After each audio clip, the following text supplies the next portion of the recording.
One of the funniest things I can remember was Johnny Damon in center field hitting the wall by the bullpen, and you going out there and taping that image like a police, like CSI. You weren't supposed to catch that on no, camera. No, I thought I didn't catch it on camera, but I saw it in my mind. I said that was really pretty damn clever. Yeah, it was. It took a while. That's I mean, you got to think of those. Okay, uneven surface. You know the body's in the ground. Guys yeah. put tape around there, uneven surface. Damon goes again, and you put the. Oh yeah. I wish I could show it, but it was very cool. You got You're to a be sick creative. guy. You got to be creative. No, totally. I loved it. That was just one of those. Okay, it was one of those. Yeah. Great moments. Kind of sick moments. It was. It's all right. No, it's perfectly. You're a reliever. What else are you gonna do? That's right. You got I'm bound up. Got to have some time. Andrew Miller, you've done that. It's a different world now. Oh yeah. Okay. Mm-hmm. Francona's got that. They're in a World Series. You're not going to do that during the regular season. Right. What do you think about that whole process? About how that? It's like, why not? Why did anybody not think of that before? Or just tell me what I'm missing here. Well, I don't think you're missing a whole lot. I mean, you just as a reliever, you sometimes you just got to let it out. I mean, you're as durable as anybody. I try to think of myself as just a everyday guy. Be out there every day, be ready to go. I mean, the starters they're out there every fifth day, but we're out there every day. And It's different though. These guys, it's starters 5 innings now. Come on, sure, right? it's a different world, which is Are these different human beings? Are these different people? No. It's just it seems like everybody's a little more careful with because of the with money? your toys. Basically, yeah, because they got money invested in that. You got a lot of toys out there that are expensive, and you don't want to break them. Really? So that's how I see it. Yeah, you're probably totally right on with that. But I go back into the last World Series. I mean, they almost pulled it off because of the unique style and he had the guy in the bullpen. So right. I guess if you had the guy, would anybody have noticed it? Yeah. Yeah. Would you have been that guy? I would have hoped I would have been that guy. Yeah. Yeah. I really would have. Never would have got there though. When you played, right? It was never in that mindset. It wouldn't have happened. No. How's that possible? Man, how? Because it was like 1, 2, and 3 innings, and you guys were like. The game evolves and it changes, and it's done so probably in less than the 10 years that you see. I know. Was not that long ago. It just does it moves really fast. I mean, if you look at some of the guys we're out here with at fantasy camp, the Butch Hobsons, Rick Wise, Frank Viola. I mean, especially Rick and Frank. Let's take those two guys just in a capsule. There's one era, Rick Wise. There's another era, Frank Viola, which I played with Frank and against Frank, so we're kind of in the same time. But those two guys, both of them starting pitchers, they were handled a little bit differently. I mean, you stuck Rick Wise out there, and you left him out there until the last out of the ninth, and he hit. Frank didn't hit, but you put Frank out there, and he's going to be out there for 7 or 8. Now you get into it, a couple of years later after that, starts setting off 6, 7 innings, and now it's down to 5, and now it's it's into the 100 and whatever pitch counts that is. Amazing. It is. I mean, what's right and what's wrong? What would you, if you had a chance to blueprint it? Are we looking at the last thing we saw as the right thing, or? If I, and I'm no genius, I'm no baseball genius. I won't claim to be, but. I watched, Roger Clemens, and we were on the same team, and I watched him across the diamond, and the guy would go out and he'd throw 125, 130 pitches, and he was big, he was strong, he would go do that. I watched Nolan Ryan throw, his 7th no-hitter against us in Arlington when I was with Toronto, and there was no way you were pulling him out of the game, even though he's already into the 115, 120 pitches. Things like that just didn't happen. We had Todd Stottlemyre. You could barely get the guy out of the game with a crowbar. He was so competitive, even though, he's at 110, 115 pitches. That there was no magic number. It was all played, and Grady Little was the last manager that I played like that. It was all played with your gut and what you see on the field. not what you see on Customer's the stats. job. Exactly. And it's not on People the stats. people pay attention to that if Right. they're working for somebody Absolutely. and they want to keep their job. Right. No, it cost him his job, as you know. Yes, I know. It did. But, And- I mean, they knew that going in. They knew that's how great he was. And everything was fine until we got to the end. Well, like you said, there's perhaps no real answer, but it seems so strange to see the change and the caution. Like, you're right, 5 innings. I'd be embarrassed. Well, I shouldn't say that. I'd be thrilled to be a starter. But you know what I'm saying? No, exactly what you're saying. What would you do if you were a starter? You know, you'd want to. I can't see taking you out It'd be after like, 7, no, 8, 9. No way. No way, Skip. I got this. I'm going to go one more. Because most of the time they'll walk out there and go, how you feel? How do you feel? And there's no athlete worth his salt that's ever going to go, you know what? I think I'm tired and but done. you got a general manager now. It's really kind of pulling the strings. Say, look, I got a contract in this guy, and this is the number of pitches he's going to go. It's true. It's true. But I mean, if you're, will perform the way they're handled. If you teach a guy, I mean, it's kind of like, you know, and this is a totally basic analogy. If you take a dog and you walk out there and you hit that dog with that stick every day, after a week, that dog is not going to come near you because you have that stick. You take a dog and you walk out there and you pet him every day, what's he going to do? He's going to curl up at your feet. Which dog would you rather have? Guarding your house. The one at your feet or the one? Guard my house. Exactly. That's your house. I want a TImlin out there. I mean, at one point, you know, I had Bill Momboquette as a pitching coach. And God bless him. yeah, I mean, fantastic okay. human. Loved the guy. A great guy. Taught me a world about this game and myself, because he asks you to go out and go as hard as you can. It was tough. And don't give in. You don't give in. Yeah, but those days, Mike, who's around now that would do that?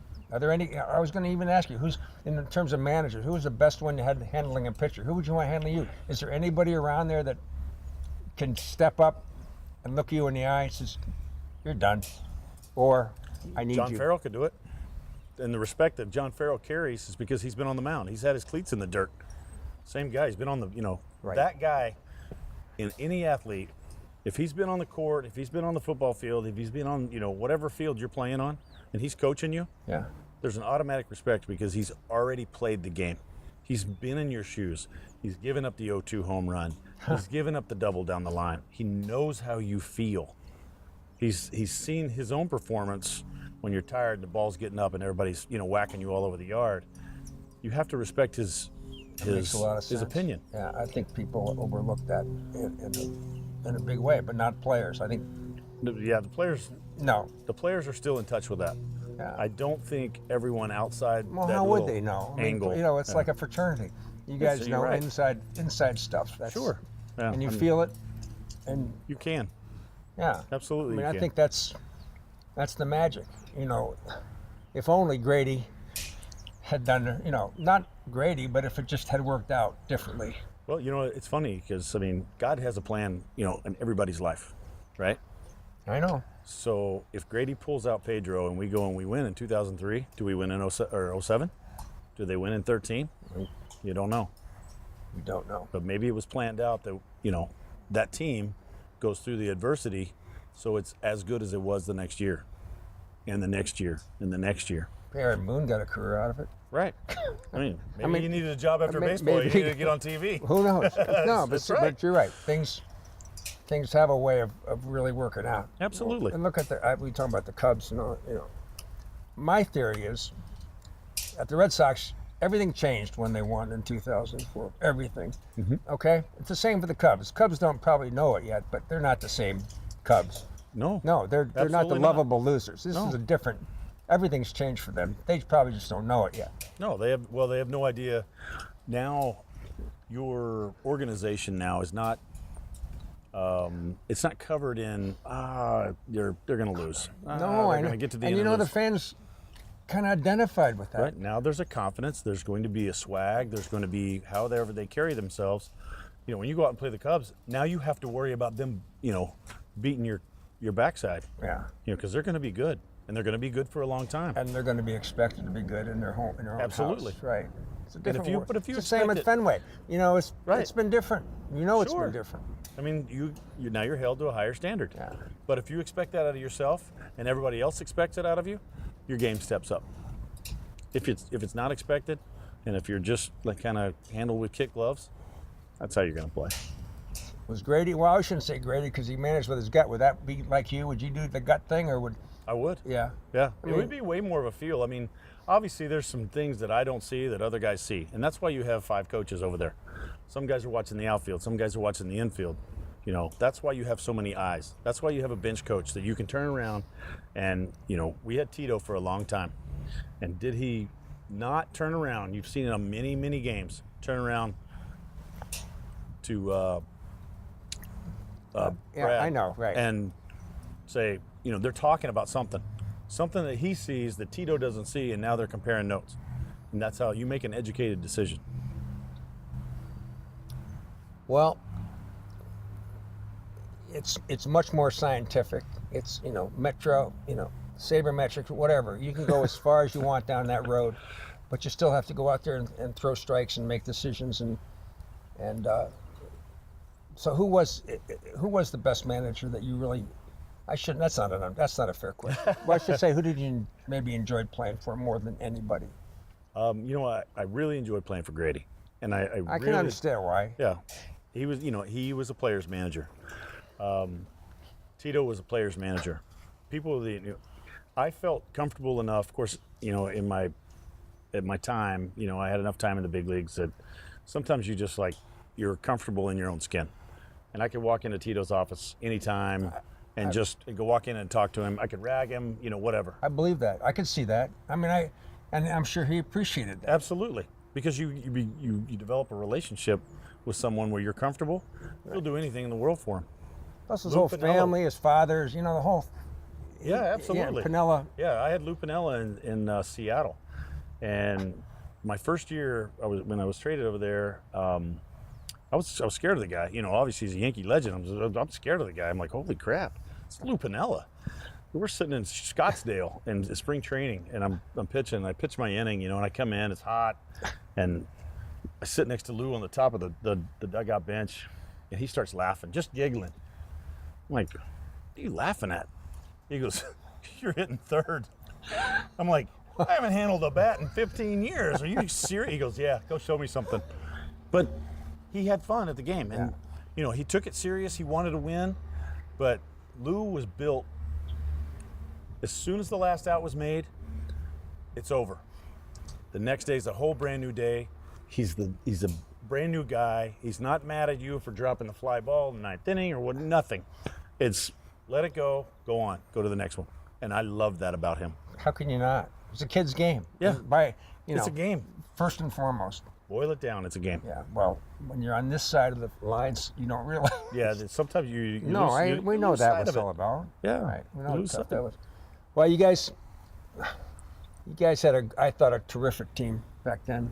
You know, We did. We had you a- really we had a fantastic crew. Yeah, you We did really have did. great players, and bad things happen sometimes to good people.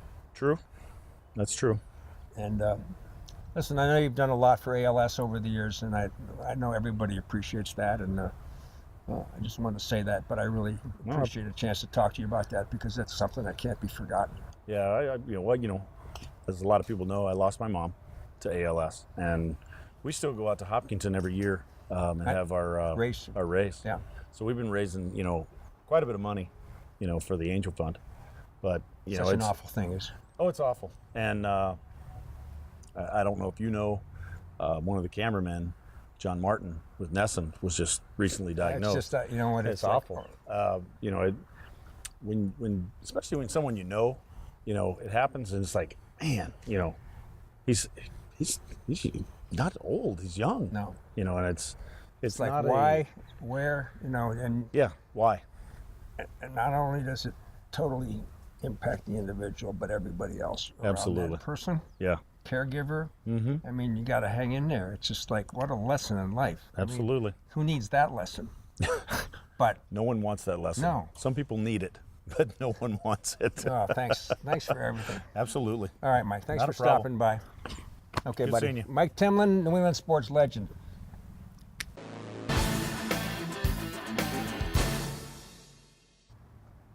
Has there ever been a time when you haven't been asked the question, what was it like playing near your hometown? Well, I mean, being a New England kid, growing up in Worcester, 40 miles away from Boston, you know, you dream of playing for the Boston Red Sox. What was it like? I actually was very sheltered in terms of getting a chance to play. It was like my wife didn't tell me I had messages. She said, just go play. Really? And so it was actually great playing there. It was wonderful playing there, and certainly a dream come true for a New England kid. Pudge Rodriguez, a Hall of Famer? It's, you know, it's pretty special when you get guys who, you know, get a chance to make it to the Hall of Fame. I think anybody who played thought that maybe that someday they might get there.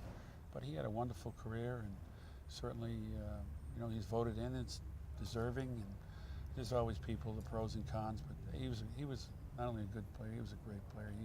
He changed the catching position, and You think? yeah, you know, I mean, just he modernized it a little bit. He was very, very talented. He could throw, he could hit, you know, and hit for average, and certainly was a good teammate. So, you know, I wish him well. I don't begrudge anybody who gets there. They really had to do a lot of nice things and certainly impact a lot of different people. It wasn't just what he did behind the plate; it's probably what he did for his pitchers as well. So, Interesting. so I it's think good that's stuff. one thing that people forget about catchers, of how important they are to their pitchers. Seems like today even more so. Well, there's so many numbers here and there. I mean, we look at David Ross, even what he did, just his leadership, being with the Cubs. So it's a forgotten position. It's like when you don't notice the catcher, you're sitting there. Those are the times you sit there and go, he must be a pretty good player. You know, it's when you do notice him that you sit there and go, he's got some work ahead of him. He's got some work to do. Well, you and Clemens had something really special. I mean, was it ever define that? Ever figure that out, or was it just that connection? Oh, I think with anything, we're fairly young players in the organization. I got there a little before he did, and he was highly touted, highly talented, and I was fortunate enough to catch him. And so therefore you develop a bond between each other, and with that, when you catch a good pitcher, he's going to have some good games, and you develop some confidence in each other, and you have some good times together, and in this case, I get linked to it, which was great. You know, I mean, a pretty special guy, you know, pretty special talent, and especially early in his career with the things that he did in Boston, that people sit there and go, oh wow, I mean, every time you come to the ballpark, Roger Clemens pitching, something special could happen. I mean, I want to say... You were there with something special. Some Yeah, special things happened. Yeah, but I'm just saying, is there nothing better than coming to the ballpark and knowing you have a chance to win? Because this guy's going to win more than he's going to lose. How about the memorable 20 strikeout? Or was it? No, it was memorable, no question. Because I mean, let's face it. Can you put yourself back into that emotional set and that going out there for the ninth inning or whatever? Well, I guess one of the things you look at is you're sitting there. First and foremost, you're playing the game. You're playing the game to win. Of course. And we have the early days of the K-men, and you're sitting there and you know that he's got a few and he's having a pretty good night. But the neat part about it was the score was 1-0 going into the 7th inning, so it wasn't like you were caught up in the moment of what Roger was doing. You were into the game so much that you really weren't sure what was being accomplished. If you look out to the right center field or right field stands and see all the Ks, you couldn't count them all anyways because they started to run together. So until the 9th inning, where I think maybe Al Nipper said something to Roger, says, like, you're 2 strikeouts away from the record. You know? Something like Nipper, you should keep your mouth shut, right? But but Nip is Nip, you know, and that's okay. They were best buds, and he was just giving them a little incentive. And the neat part is, like I said, in the 7th, it was 1-0. Gorman Thomas hit a home run. Dewey came up in the 7th and hit a 3-run homer to put us up 3-1. And with the way Roger was pitching, once he had enough runs, he wasn't going to give up any more. And the strikeouts were just a byproduct of the game.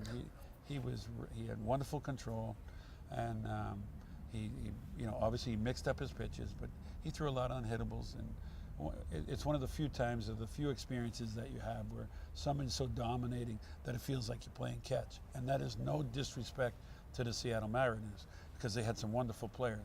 But it just goes to show how special Roger was. And probably the most impressive thing of all, he threw a lot of pitches, but he didn't walk anybody. And you know, obviously later on in history, he does it again, and he didn't walk anybody. So he had impeccable control, and so you're not surprised that he didn't do that. Conversations with the umpire that night about any of that stuff, or any little things go back and forth that you can remember, or even? I mean, I think there was, you know, maybe one call that he might have got a benefit, but when you're establishing the zone and you're pounding the strike zone, it's easy to just get in the habit of putting up that right hand saying strike, strike, strike. I mean, it wasn't like the zone was really overly big. He was overly efficient. He was just pounding the strike zone, and so special evening. But it wasn't.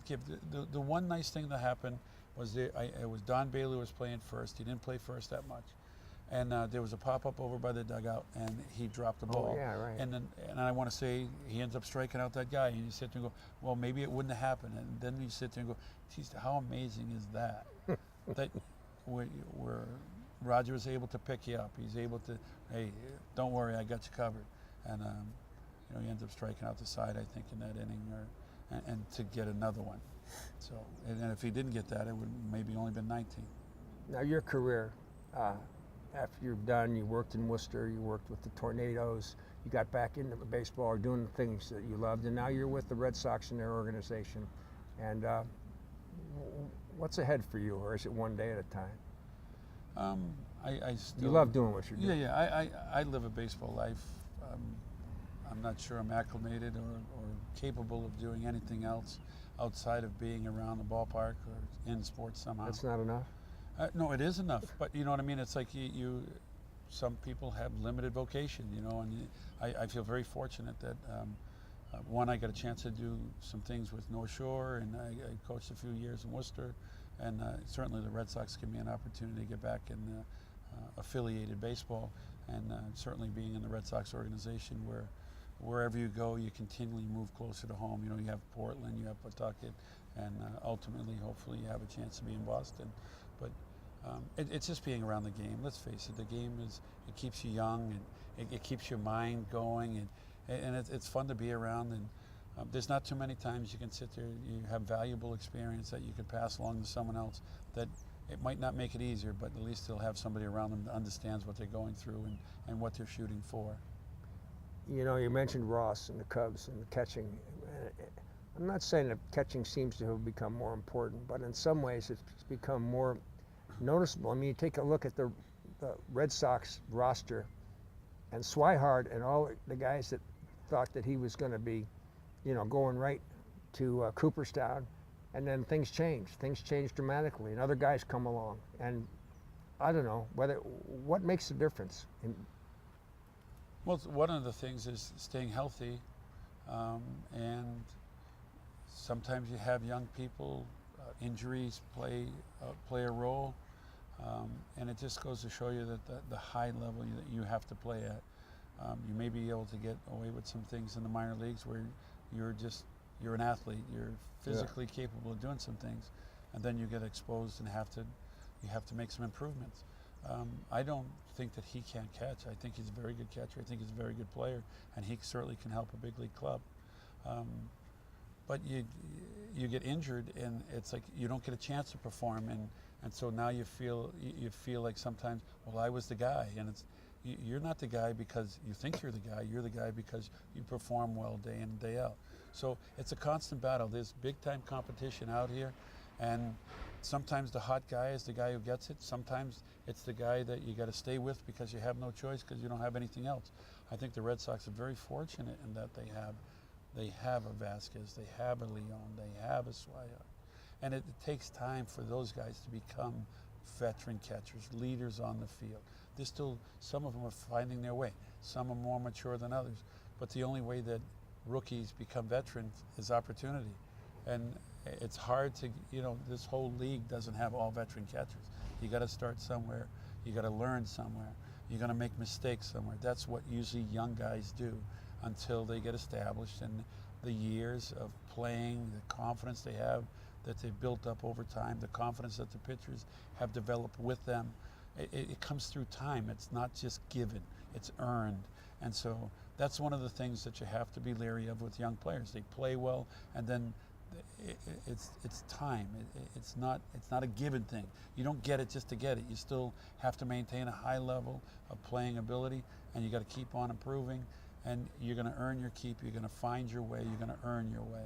And when you do, now what happens is you've been through the wars, the battles, and I know I'm giving baseball a soldier terminology, but it's just a mentality that you have to have, that I need to prove myself day in and day out and continue to improve, if not physically, mentally, and learn that my job is not about me. It's about the guy there on the mound, and anything that I do offensively is a bonus. Well, that brings up another question about skill set and how you would, as former major league catcher and somebody that really looks at these young guys, skill set.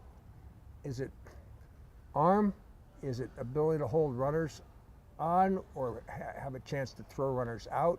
Which of course, speed's become a very important part of the game. Singles turn into doubles. You know what I'm talking about. The Sure. arm seems to be more important. Is it ability to handle the pitchers? Is it ability to catch balls in the dirt? Is it hitting? All those skill sets, but rank them. Can you? Well, I think sometimes it depends on your team, where we used to sit there and go, okay, the third baseman is a power guy, the first baseman is a power guy, your corner outfielder is a power guy. So you can give something And up. so, yeah, but if you don't have that, maybe your dynamic of your team is different, got it. that you might ask more out of a catching That's position it, yeah. guy. Sometimes you sit there and say, well, if I get a catcher who can hit 20 home runs, then I don't really care what his batting average is, as long as he takes care. I initially, when you first started saying that, I thought you were going to talk about the running game. Where you going? Is it? Well, I kind of went. No, I kind of was, but But I'm sitting there thinking about it, and you're going, okay, in the running game, where is it really important? It's like, it's a combination of all those guys doing their job. When we look at people not throwing out runners, the first thing they say is, well, here's what the catcher is. But anybody who sees what's going on, you sit there and go, okay, if the pitcher does a good job, yeah. if the catcher's got a good arm, if the middle infielder makes a play, if the umpire gets it right. There's a lot of things have to go right to throw someone out stealing a base. And the first thing is the hitter can't hit the ball. So to be successful, is it picking a ball? Is it catching a high ball? Is it anticipating he might be going? Is it looking for getting that pitch in an area where if he goes here, I got a chance? But it all starts with the pitcher changing his motions, changing his times to the plate, just keeping the runner at first off balance. He doesn't have to be too quick. He doesn't have to be, as long as he's not really slow. And being aware who's out there. Just kind of changing up your times to the plate. Give him different looks. Give him a different feel. And the good ones, there's not much you can do, so you don't want him to get too distracted by it where it gets you in trouble. So the level of importance. We don't talk much about game calling. Right. It's like that. Some of no one talks. Some really. of that is the guy who's out there on the mound, the weapons he has, and how you're going to use them. There are so many different dynamics that come in. Ability is one too. You have guys out there on the mound. You have a very good staff. You sit there and go, again, the more you're around them, the more you get to know them. Who's leading who? I think back to the young catcher. I'm a young catcher in the big leagues. You think I'm going to tell Dennis Eckersley what to do? You think I'm going to tell Mike Torres what to do? Tom Bergmeyer? How about Steve throw Renko? inside? Throw inside? You have to throw inside. Some people are more forceful in throwing inside than others. Some people feel it's right. There's some guys throw inside, you don't think anything of it, right? He's just doing it. And then there's other guys who throw inside, you're going, he did it on purpose. Yeah, but He's you're trying the to hit first. You're right there. You're the first line of defense. Well, The batter's gonna turn to you and say, "Why did you do that?" Yeah, but I'm not worried about him. My teammate is on the mound. I got it, but Still, that's the way it is.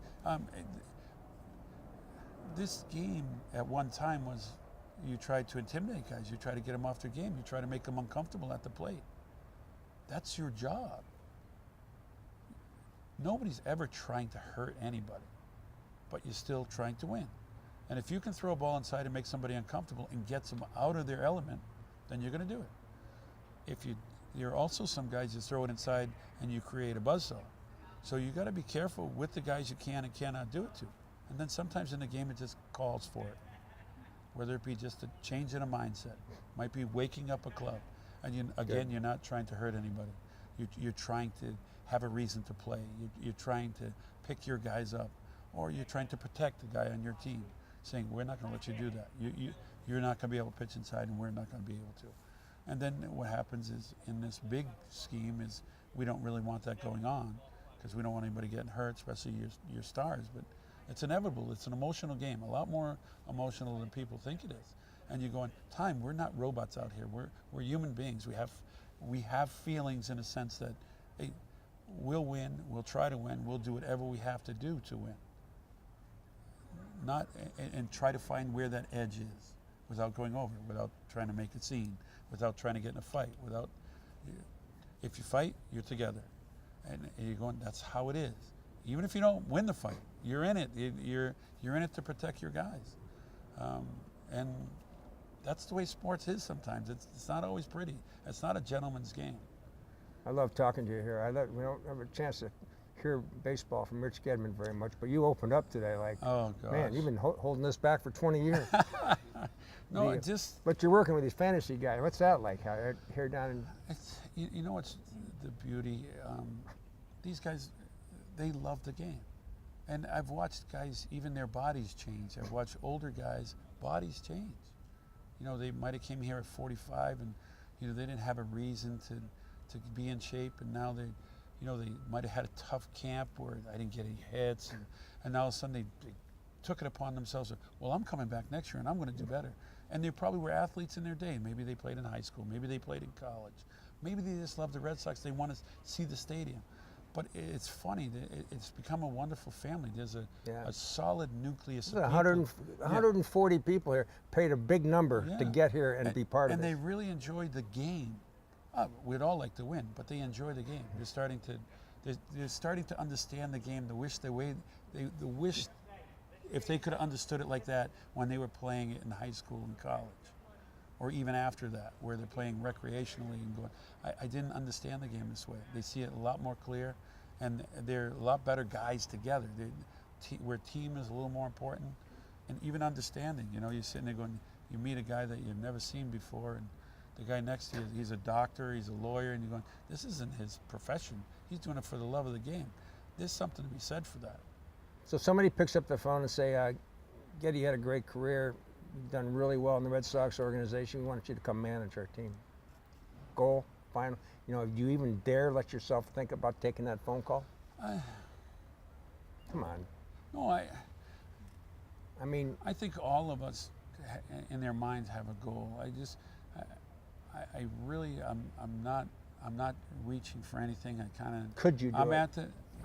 I think anybody would like to try. Okay. The tough part for me would be the daily talking about the game. To guys like. Not the game, right. but just answering to why did you do this and why did you do that. Well, welcome to the club. You know, No, I I'm just saying. know So I'd sit there and going, yeah. I'd rather be talking to my guys. I'd rather be working with the guys. We have a goal. We have a goal in mind. Got it. You know, we're working together to get there. Let's understand our surroundings. Let's think about where we are. And there's a lot of pressure here. It's a big distraction. There's a lot of pressure here to win. Yeah. And I don't have a problem with that. My point is, you don't win just because you want to win. You know, you win because you develop an attitude that says we compete no matter what. Well, and the ability to do that, if and get a group of you're guys not that buy going to tell me into that you're going to answer the phone. I hope you get the call, and I hope you do answer it, and I hope that happens someday. And we'll be sitting down somewhere. I know you don't like to talk to the press, but talk to me. No, it's okay. I'd be surprised. I'm a hitting coach in I know. the Okay, organization, you'll be surprised. and I love being around the guys. I love being around the game, and this part's hard for me. Gee, I don't know. It doesn't seem very hard today, but I've enjoyed it. Oh, I'll Bob, let it's you a go pleasure. backwards. Thank you This has so been great much. for me.